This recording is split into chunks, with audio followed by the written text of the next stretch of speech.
Olá, pessoal! Na aula de hoje nós vamos falar um pouquinho sobre representação espacial. Vamos entender como é que ela funciona. Você já ouviu falar sobre cartografia? Você sabe o que é cartografia e para que ela serve? Qual a ligação que a cartografia tem com a disciplina de geografia? E aonde é que nós vamos utilizar a cartografia na prática? Então, é sobre isso que nós vamos conversar na aula de hoje. A cartografia, ela é uma técnica de confeccionar mapas, tá?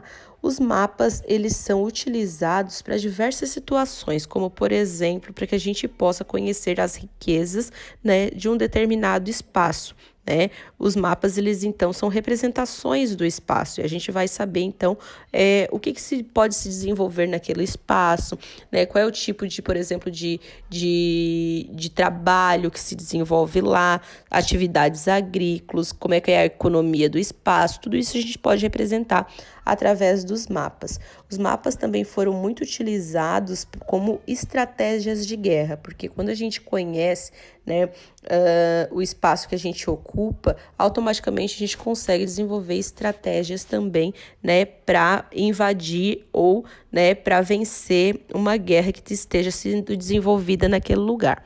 Então, a cartografia, ela vai fazer a representação desse espaço. A gente já vem utilizando a cartografia há muito tempo, né? Antes mesmo do desenvolvimento da fala e da escrita, através de símbolos, de desenhos que eram feitos, né, nas pedras, que eram feitos em espaços onde o ser humano acabava habitando, tá?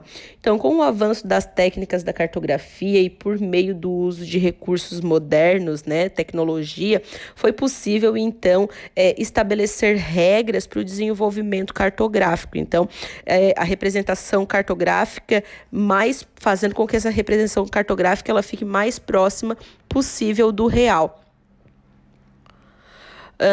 Então, através dessa definição dos símbolos, né, da cartografia, a gente conseguiu desenvolver, então, mapas, globo terrestre, o planisfério, né, que são formas de representação do mapa mundi, né? O globo terrestre nos dá uma percepção mais real, né, do desenvolvimento do mapa mundi. Por quê? Porque está sendo feita a representação, né, no seu modelo mais próximo, né, possível. Então, o globo terrestre, ele imita, né, o modelo do planeta Terra, né? E depois a gente também conseguiu desenvolver, né, a imagem, né, a representação do globo terrestre através, né, da folha de papel aberta. E aí essa a gente vai chamar então de planisfério, né? Porque é o desenvolvimento de todo o globo terrestre numa folha plana. Então a gente chama de planisfério. Mas a evolução da cartografia, ela vem ocorrendo já, gente, desde o início lá da pré-história, que é o que a gente vai ver agora, né? Desde a necessidade de desenvolvimento, de localização dentro do espaço. Então, quando as pessoas começaram a ter a necessidade, né, de sair de um espaço e ir para outro, né, começou-se a desenvolver algumas técnicas ou deixar algumas marcas para que já tivessem o conhecimento de que ali já existiu algum tipo de desenvolvimento de trabalho ou de desenvolvimento humano, né? Então, eles começaram a desenhar, né, os seus caminhos nas pedras e representações dentro de cavernas, que a gente chama, então, lá, né, de desenhos rupestres, né? E depois também a gente começou a fazer a representação, né, de caminhos, de lugares, de desenvolvimento do trabalho dentro de algumas tribos, né? E isso foi ocorrendo e até hoje a gente encontra ainda essas marcas, né, em lugares ainda que não foram totalmente habitados, ainda existe, tá? Então, na Idade Antiga também tivemos algumas colaborações, por exemplo, né, na Mesopotâmia, né, que desenvolveu os mapas de disco de madeira, tá? Que é o que vocês estão vendo ali na primeira imagem.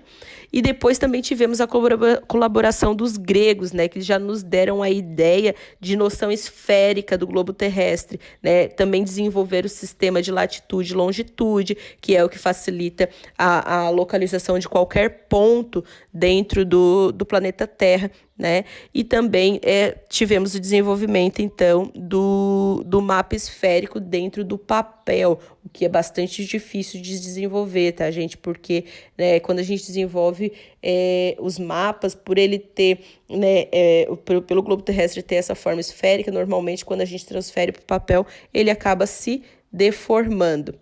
Tá? E aí, com o desenvolvimento da tecnologia, a gente tem aí o desenvolvimento de outras técnicas cartográficas, né? Que são os mapas digitais, as imagens fotográficas aéreas, né? Que são tiradas de cima, e o próprio sensoriamento remoto, que é o desenvolvimento, né? Das técnicas de mapeamento através de satélites, tá? Que a gente consegue hoje, né, utilizar através do Google, né, e outras formas de desenvolvimento de localização. Tá?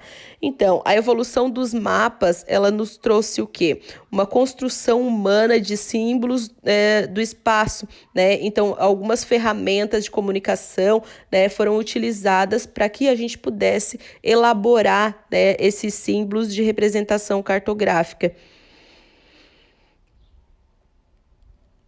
Então, através disso, a gente teve o desenvolvimento de alguns elementos, como, por exemplo, né, pontos, linhas, texturas, cores, que são utilizadas dentro do desenvolvimento dos mapas. E, posteriormente, a gente teve, né, os elementos que são considerados essenciais dentro de um mapa, como, por exemplo, o título, né? O título ele mostra aqui esse mapa, o que esse mapa está representando, o que ele está se referindo, né? As convenções cartográficas, que são os símbolozinhos que a gente encontra lá dentro dos mapas, que vão nos orientar alguma coisa, como, por exemplo, onde a gente encontra um aeroporto, onde a gente encontra uma igreja, né? As legendas, que são as partes explicativas do mapa, tá? As escalas cartográficas, que vão nos dar a dimensão de espaço que esse mapa está representando. Então, esses são algumas dos elementos que a gente vai encontrar dentro dos mapas, tá? E aí a gente tem diversos tipos de mapa que podem ser desenvolvidos, como, por exemplo, temos os mapas políticos, que vão representar, né, o espaço, como, por exemplo, um estado, uma cidade, né, ou um país, né? Temos mapas temáticos, que são aqueles que vão representar, como, por exemplo, qual é a situação climática de determinada região, né? Se faz frio, se faz calor, né? Temos, então, mapas que vão representar para a gente os biomas do local, né? Qual é o tipo de bioma que nós vamos encontrar naquela região, e vamos ter os mapas físicos, né? Que vão